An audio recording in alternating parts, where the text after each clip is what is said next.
Let's take a look now at policing during the pandemic, another important part of our fight against this coronavirus. Let's speak to John Apter, who is the chair of the Police Federation and a senior police officer himself, who is calling for sentencing consistency on people spitting at and attacking police officers during the crisis.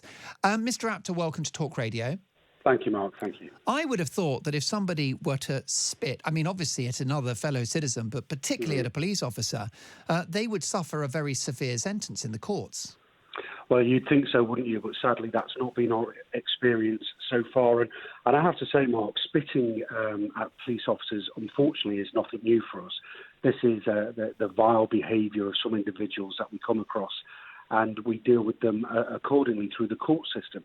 But what we found through this, through the virus, through this pandemic, is there is a growing theme where these vile, nasty, wicked individuals, and I have to choose my language carefully, are they're not only coughing and spitting at my colleagues, but they are saying to them, "I hope you and your family catch this virus and die," and similar expletives.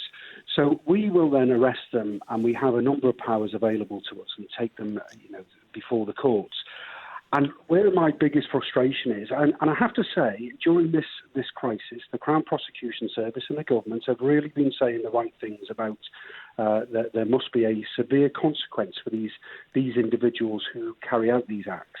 But we're seeing such a lack of consistency across the country. So in some areas we're seeing, magistrates or judges are actually sending people to prison, where I believe that's where they should be.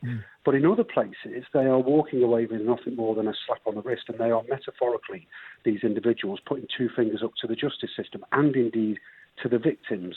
And this has to change. And I'm not, before anybody complains and say, "Oh, this is just some police officer who wants everybody locked up and throw away the key." No. I believe passionately in rehabilitation of offenders, and sometimes prison is not the right place for certain individuals. But these individuals we're talking about are violent individuals who are spreading the most highly contagious, or potentially spreading the most highly contagious, deadly virus. That's what it is. That's what we know it is. And my colleagues deserve to have the full support of the wider criminal justice system. Well, I'm no legal expert and I'm no policing expert, but if somebody were to cough at me or to spit in my direction, I would consider that an assault. And I'm particularly concerned if it's happening to police officers, because I wonder to what extent this reflects a wider insolent and cavalier attitude towards our police. And I speak as somebody that has always been slightly fearful around police officers. And as a child, I was, taught to have respect for authority. Is there a wider cultural issue here? Yeah, I think there is. I mean, I would never want anybody to be fearful of the police. We're a lovely bunch, Mark, really, honestly. Yeah.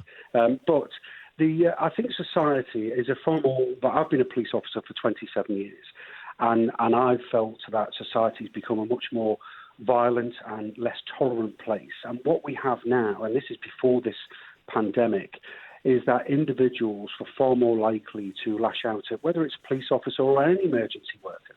Firefighters, nurses. We've seen nurses and paramedics being badly assaulted. People are more likely to lash out and assault a police officer. But what we're seeing is it's not just the assault; it's the wickedness within the assault. So not only will they try and punch a police officer, but then when the officer's on the ground, they'll carry on kicking them and punching them. And this is where the courts. One of the things that we've been calling for very strongly is there must be a consequence to that. And in many cases, that will have to be those individuals spending some time in prison, which doesn't happen as often as it should. Definitely, because the wrong message, if you're a disgusting yob who spits at a police officer or coughs in their face when they're already putting their life on the line, if they get off scot-free, then that sends the most awful message about how important and how valuable our police officers are. I want to put it on record, by the way, Mr. Apter, that I think it's great we step outside our front doors every Thursday to applaud the NHS.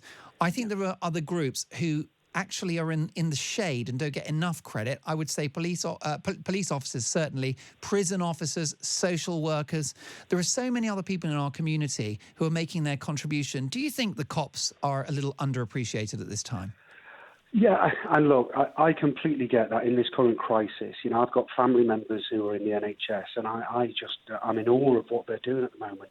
But I'm also in awe and incredibly proud of my colleagues, because policing is really tough. And unfortunately, Mark, I have to say, not with your radio station, but there has been some elements of the media who've been incredibly unfair with policing, and some of the misleading headlines, which actually cause community tension. And my colleagues are trying to pick up the pieces, have been unfair, and my colleagues feel it. And look, yeah, we're police officers, you know, but behind that uniform, we are human beings. And world-class public servants. John, with the clock against us, we're about to take the press conference live from the government, but we salute the work of you and your colleagues keeping us safe day in, day out. John Apter, Chair of the Police Federation, wish we had more time.